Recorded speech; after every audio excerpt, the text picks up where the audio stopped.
राधे राधे। राधा रानी की कृपा आप सब पर बनी रहे। हर हर महादेव। हरतालिका तीज व्रत की आप सभी को शुभकामनाएं। आज की इस वीडियो में हम हरतालिका व्रत की कथा सुनेंगे। हरतालिका तीज का व्रत भाद्रपद मास के शुक्ल पक्ष की तृतीया को किया जाता है। इस दिन शंकर भगवान और माता पार्वती की बालू की मूर्ति बनाकर पूजन किया जाता है।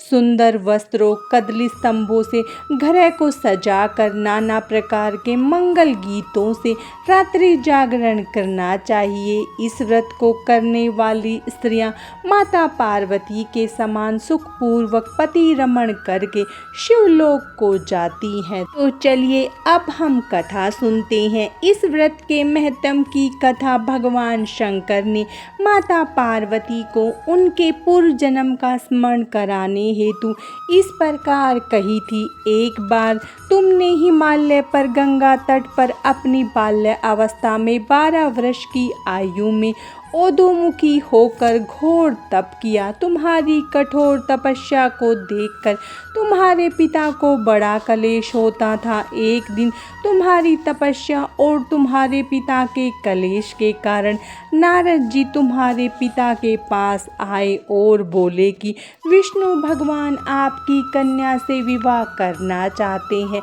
उन्होंने इस कार्य हेतु मुझे आपके पास भेजा है। तुम्हारे पिता ने विष्णु जी के प्रस्ताव को सहर्ष स्वीकार कर लिया। इसके बाद नारद जी ने विष्णु जी के पास जाकर कहा कि हिमालय राज अपनी पुत्री पार्वती का विवाह आपसे करना चाहते हैं। विष्णु जी भी तुमसे विवाह करने को राजी हो गए। नारद जी के जाने के बाद तुम्हारे पिता ने तुम्हें बताया कि तुम्हारा विवाह विष्णु जी से तय कर दिया है। यह अनहोनी बात सुनकर तुम्हें अत्यंत दुख हुआ और तुम जोर जोर से विलाप करने लगी। एक अंतरंग सखी के द्वारा विलाप का कारण पूछने पर तुमने सारा वृतांत सखी को बता दिया। मैं शंकर भगवान से विवाह के लिए कठोर तप कर रही हूँ। उधर हमारे पिता श्री विष्णु जी के साथ मेरा संबंध करना चाहते हैं। क्या तुम मेरी सहायता करोगी? नहीं तो मैं प्राण त्याग दूंगी। तुम्हारी सखी बड़ी दूरदर्शी थी। वह तुम्हें एक घनघोर जंगल में ले गई। इधर तुम्हारे पिता तुम्हें घर में न पाकर बहुत चिंतित हुए। मैं विष्णु जी से उसका विवाह करने का वचन दे चुका हूँ। वचन भंग की चिंता से वह मूर्छित हो गए। इधर तुम्हारी खोज होती रही और तुम अपनी सहेली के साथ नदी के तट पर एक गुफा में मेरी तपस्या करने में लीन हो गई।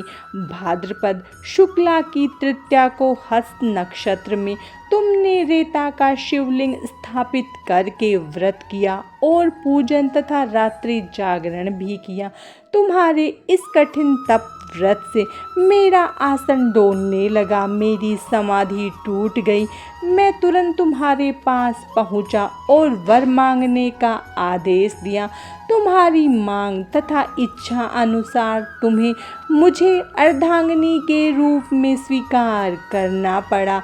तुम्हें वरदान देकर मैं कैलाश पर्वत पर चला गया। प्रातः होते ही तुमने पूजा की समस्त सामग्री को नदी में प्रवाहित करके अपनी सहेली सहित व्रत का पारण किया। इसी समय तुम्हें खोजते हुए हिमालय राज उस स्थान पर आ गए। बिलखते हुए तुम्हारे घर छोड़ने का कारण पूछने लगे। तब तुमने उन्हें बताया कि मैं भगवान शंकर को पति रूप में वरण कर चुकी हूँ, परंतु आप मेरा विवाह विष्णु जी से करना चाहते थे, इसीलिए मुझे घर छोड़कर आना पड़ा। अब मैं आपके साथ इसी शर्त पर चल सकती हूँ कि आप मेरा विवाह विष्णु जी से न करके भगवान शिव से करेंगे। गिरिराज तुम्हारी बात मान गए और शास्त्रोक्त विधि द्वारा हम दोनों को विवाह के बंधन में बांध दिया। इस व्रत को हरतालिका इसीलिए कहते हैं कि पार्वती की सखी उसे पिता के घर से हर कर घनघोर जंगल में ले गई। हरत अर्थात हरण करना और आलिका अर्थात सखी सहेली।